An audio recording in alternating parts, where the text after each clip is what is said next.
नमस्कार दोस्तों, बहुत बहुत स्वागत है आप सभी का हमारे YouTube चैनल में।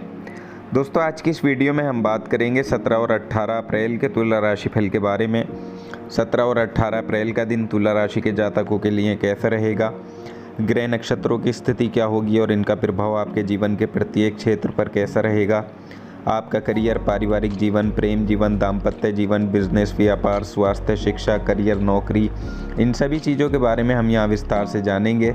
तो आप लोगों से निवेदन है, अगर आप चैनल पर नए हो तो चैनल को सब्सक्राइब ज़रूर कर लें और पास में जो बेल आइकन है उसको भी दबा दें ताकि आपको प्रत्येक वीडियो की नोटिफिकेशन समय पर प्राप्त होती रहे। 17 अप्रैल शनिवार का दिन है, शुक्ल पक्ष की पंचमी तिथि है, मर्गशीर्ष नक्षत्र रहेगा, शोभन नाम का योग बन रहा है, चंद्रमा वृषभ राशि में रहेंगे और 1:08 पर मिथुन राशि में प्रवेश करेंगे और सूर्य मेष राशि में विराजमान है। राहु काल के समय की बात करें तो राहु काल का समय 9:16 से 10:51 तक रहेगा। इस समय में आप किसी भी शुभ कार्य की शुरुआत ना करें या किसी भी नए काम की शुरुआत आप ना करें। और आज का अभिजीत मुहूर्त 12:01 से 12:52 तक रहेगा। इस समय में आप किसी भी शुभ कार्य की शुरुआत कर सकते हैं या किसी भी नए काम की शुरुआत आप कर सकते हैं। 18 अप्रैल की बात करें तो ये रविवार का दिन होगा, शुक्ल पक्ष की षष्ठी तिथि है, आद्रा नक्षत्र रहेगा, अतिगण नाम का योग बन रहा है, चंद्रमा मिथुन राशि में रहेंगे और सूर्य मेष राशि में विराजमान है। राहु काल का समय शाम 5:12 से 6:48 तक रहेगा और आज का अभिजीत मुहूर्त 12:01 से 12:52 तक रहेगा। तो दोस्तों, ये थी 2 दिनों की ग्रह नक्षत्रों की स्थिति और इसी के आधार पर हम जानेंगे 17 और 18 अप्रैल 2021 का दिन कैसा आप लोगों के लिए रहने वाला है और इन 2 दिनों में क्या बड़े बदलाव आपकी दिनचर्या में देखने को मिलेंगे। सबसे पहले चंद्रमा की स्थिति के बारे में जानते हैं। इन 2 दिनों में आपको आपके 2 भाव सक्रिय होंगे, एक तो आपका धन भाव सक्रिय होगा और दूसरा आपका जो पराक्रम भाव है वो सक्रिय रहेगा। यानी ये 2 भाव यहाँ आपके सक्रिय रहने वाले हैं और इन्हीं भावों के अनुसार आपको रिजल्ट भी देखने को मिलेंगे। और देखिए, धन का भाव, वाणी का भाव जो 17 अप्रैल दोपहर तक का समय है, उसके बाद आपका पराक्रम भाव जो कि छोटे भाई बहनों का भाव है वो सक्रिय अवस्था में होगा। तो धन के मामलों में तो ये 2 दिन अच्छे रहेंगे क्योंकि चंद्रमा बेहद अनुकूल स्थिति में है जो आपके धन की आवक को बढ़ाएंगे। लेकिन देखिए, कुछ ऐसे प्रभाव में होंगे जो आपको रोकने का काम करेंगे। और वहीं जैसे कि 16 अप्रैल को बुध का गोचर हुआ है तो उनका प्रभाव भी आपके ऊपर देखने को मिलेगा, ये आपको अच्छे रिजल्ट दिलाने का काम करेंगे। तो यहाँ इतना अच्छा योग है कि इन 2 दिनों में आपको कोई अपना अचंभित कर सकता है किसी काम को लेकर या किसी मुद्दे को लेकर। कुछ ना कुछ ऐसा ज़रूर होगा जब आप एकदम से अचंभित हो जाएं। साथ ही इन 2 दिनों में आपका कोई आपसी मुद्दा भी सामने आ सकता है और ऐसा भी हो सकता है कि उस बात से आपको गुस्सा भी आए, क्रोधित आप हो जाएं। लेकिन ऐसी स्थिति में आपको शांत रहना है। या ऐसा भी हो सकता है कि आप यहाँ बेहद खुश हो जाएं।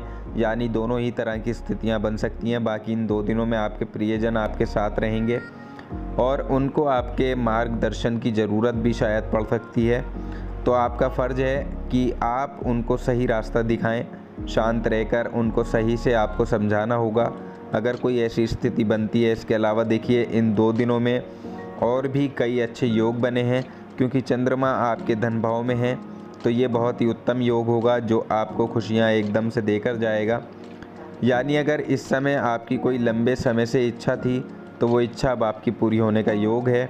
और अगर बात करें इस राशि के विद्यार्थियों की तो विद्यार्थियों के लिए परीक्षा परिणाम बहुत उत्तम रहने वाला है, बहुत अच्छा रहेगा। और तुला राशि के वो बच्चे जिनका रिजल्ट अभी मिलने वाला है इन 2 दिनों में, तो उनका परिणाम बेहद अच्छा रहने वाला है और उनके परिणाम से उन्हें खुशी भी होगी और आश्चर्य भी होगा। कुल मिलाकर परिवार में तो अच्छा माहौल होगा। और आप पाएंगे कि अगर आप एक व्यवसायी हैं और लंबे समय से जो कुछ काम आप करना चाह रहे थे तो वो काम अब आपके पूरे हो सकते हैं और इसके लिए आप खुद को ही शाबाशी ज़रूर दें क्योंकि ये आपकी ही मेहनत का नतीजा है। इसे पाने के लिए आपने बहुत मेहनत की है, भाग दौड़ की है। तो कोई शाबाशी दे न दे, खुद को आप ज़रूर शाबाशी दें। बाकी व्यवसायिक क्षेत्र में कुछ नई बातें भी आपके सामने आ सकती हैं, इसलिए थोड़ी सी आपको सतर्कता भी ज़रूर रखनी होगी। सतर्कता रखेंगे तो ज़्यादा अच्छा रहेगा। समय समय पर आप अपने काम की जानकारी लेते रहें, यानी अगर आपने ऐसा किया है तो काफ़ी अच्छा रहेगा। इन 2 दिनों में एक तो अच्छे व्यक्ति और एक अच्छे नियोक्ता उभर कर सामने आएंगे। आपकी कमाई खूब होगी, क्योंकि इन 2 दिनों में कमाई का बड़ा ज़बरदस्त योग है। लेकिन वहीं काम का दबाव भी ज़्यादा रहेगा, और काम का दबाव आप पर हावी ना हो, इसके लिए आपको फुल ऊर्जा के साथ काम करना है, वरना काम के दबाव के कारण थोड़ा चिड़चिड़ापन आपके अंदर आ सकता है। इसलिए आपकी राह में जो अड़चनें आई हैं उन्हें पार करते हुए अब आप अपनी कमाई की तरफ बढ़ते जाएंगे, जिसकी वजह से स्थितियां अच्छी बनेंगी और आप अपनी हर परिस्थिति को, हर स्थिति को अच्छे से क्लियर करना भी जानते हैं, अच्छे से उस पर कंट्रोल करना भी जानते हैं। तो यहाँ आप काफ़ी एनर्जी से भरे होंगे। बाकी इन 2 दिनों में आप अपने दान पुण्य के कामों में भी आपका मन लगेगा, क्योंकि यहाँ आपकी रुचि धार्मिक चीज़ों की तरफ ज़्यादा देखी जाएगी, जिसकी वजह से आपका मन उन चीज़ों में लगेगा, आपको शांति मिलेगी। और यदि आप किसी बीमारी से परेशान थे तो उससे छुटकारा भी अब आपको यहाँ पर मिल सकता है। और साथ ही देखिए, ये समय कुछ नया काम शुरू करने के लिए भी अच्छा है, और यात्राओं का योग भी यहाँ आपके लिए बना हुआ है। और इस समय जो आपके भाई बहन हैं उनके साथ आपकी अच्छी बॉन्डिंग रहेगी, आप अपनी बातें उनसे शेयर कर सकते हैं। आप क्या करना चाहते हैं उनके साथ सभी बातें शेयर कर सकते हैं। और आपके छोटे भाई बहन हैं तो उन पर आप बहुत अधिक ध्यान देने वाले हैं, तो भाई बहनों के साथ अच्छा समय व्यतीत होगा, पराक्रम आपका अच्छा रहेगा, आप अपने हर काम को पूरे दिल से करेंगे। और जब तक आप अपने काम को पूरा ना कर लें तब तक पीछे नहीं हटेंगे, चाहे फिर वो आपके परिवार से जुड़ा हो, व्यवसाय से जुड़ा हो या आपकी नौकरी से जुड़ा हो।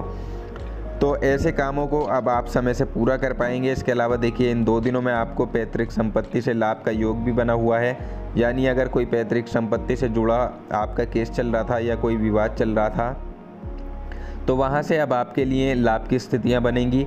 और अब हम बात करते हैं आपके प्रेम जीवन, पारिवारिक जीवन और दाम्पत्य जीवन की। तो देखिए, अगर आप मैरिड हैं, विवाहित हैं, तो इस समय आप अपने जीवन साथी के साथ या अपने मित्र के साथ, अपने किसी रिश्तेदार के घर जाकर काफ़ी मस्ती का समय बिताने वाले हैं।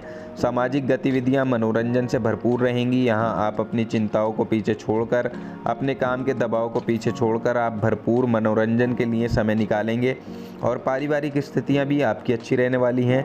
वहीं अगर आप प्रेम जीवन की हम बात करें तो देखिए, प्रेम जीवन आपका ठीक ठाक रहेगा, कोई ऐसी प्रॉब्लम वाली बात नहीं है। इसलिए प्रेम जीवन में भी इस समय आपका मूड जो है वो काफ़ी अच्छा रहेगा। और यदि बात करें आपके स्वास्थ्य की, तो इस समय आपको अपनी शारीरिक, मानसिक और भावात्मक क्षमता को बढ़ाना होगा। अगर आप योग करते हैं तो देखिए बहुत अच्छा है, और अगर नहीं भी करते हैं तो आप अपने जीवन को व्यवस्थित बनाएं, स्वस्थ रहें। व्यायाम करने के अंत में आप पाएंगे कि आप पहले से ज़्यादा ताकतवर हो गए हैं। इससे आपकी सेहत के साथ साथ आपके आत्मविश्वास में भी बढ़ोतरी होगी। इसलिए आप अपने जीवन में कुछ सेहत संबंधित टिप्स ज़रूर अपनाएं। इसके लिए आप व्यायाम कर सकते हैं, जिम जा सकते हैं या सैर पर जा सकते हैं, लेकिन आप इन चीज़ों को अपनी दिनचर्या में शामिल ज़रूर करें। आप काफ़ी एनर्जेटिक रहेंगे और अपने काम पर भी ज़्यादा ध्यान दे पाएंगे, तो आपको ज़रूर करना चाहिए। इसके अलावा देखिए, जो 17 अप्रैल शनिवार का दिन है, तो इस दिन आप कुछ नए काम अगर करना चाहते हैं तो बेहिचक आप कर सकते हैं, क्योंकि ये बेहद शुभ दिन आपके लिए रहने वाला है। इसके अलावा देखिए, तुला राशि के जो जातक जिनको अपनी नौकरी में किसी तरह की परेशानी आ रही है, तो उनके लिए अपनी नौकरी में अपने बॉस से अगर नहीं बनती है, बार बार नोक-झोंक होती रहती है, या फिर दाम्पत्य जीवन में कुछ नोक-झोंक की स्थितियों जल्दी बनती रहती हैं, तो देखिए उन लोगों को शनिवार के दिन एक काम ज़रूर करना चाहिए। क्या करना चाहिए? तो देखिए, आपको सुबह के समय शिवलिंग पर काले तिल अर्पित करने हैं और दूध अर्पित करना है। फिर वहां बैठकर शिव जी की आरती करें, शिव चालीसा का पाठ करें। ऐसा करने से आपकी जो परेशानियां हैं वो दूर होती हुई दिखाई देंगी। ये एक उपाय आपको इस समय ज़रूर करना होगा।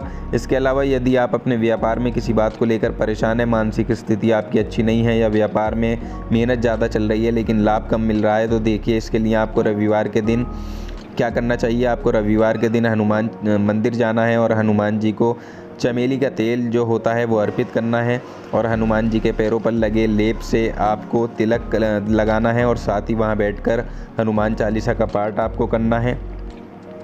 इससे आपके जीवन में खुशियाँ आएंगी और आपका व्यापार भी अच्छी गति से चलेगा। तो दोस्तों, इन 2 उपायों को आप करके इन 2 दिनों को और भी ज़्यादा अपने लिए अनुकूल बना सकते हैं। बहुत ही ज़्यादा असर कारक ये उपाय हैं।